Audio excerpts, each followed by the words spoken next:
后来，这个国内因为新冠病毒死亡的病例数，包括今仔日的17例在内，已经来到166例了。台公卫教授陈秀熙讲，这2礼拜到3礼拜，随着动情的确诊者开始来压病，这个死亡的人数恐惊会搁较多。伊讲像这个新北市、基隆、台中等等的县市，这个RT值。也就是一个传染者会搁传染予偌济人的这个数值，即摆拢要搁比1较悬，这表示讲这个传染率也是真悬。另外，这个南口中家病院副院长讲，台湾即摆既然无封城，还搁等无疫苗，那呢解决的办法，就是要针对着高风险的地区，全力来做这个快筛，也若无，这个疫情恐惊是看袂到进步。中道台北街路有真侪人出去买物件，敢若比进前几工较济。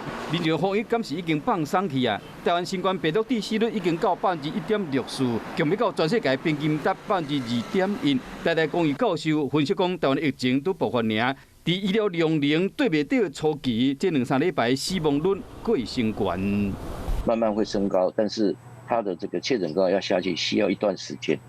因为感染到这个所谓的确诊还是有一段时间的，致死率在初期的时候，有些时候会高达这个3到4%。这群聚感染减少是，我想是未来这2、3周非常重要的关键重点。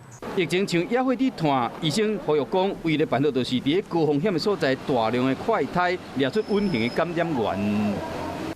那有国外动不动就是筛整个城市，然后去找出潜在感染源嘛。那第二个做法就是从现在开始马上打疫苗。可是问题是你现在手上疫苗又不够啊，增加一些，比如说诊所或一些来筛啊。台湾什么都不多，最多诊所嘛。尤其即马部分的县市 RT 的数字，又是一个确诊者的喂服偌济人，这个数字伫新北、基隆、台中拢超过1，传染率同款真悬。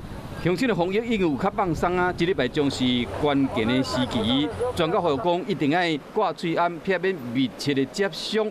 那我都将这个数字降到0.8，疫情才算是有控制掉的。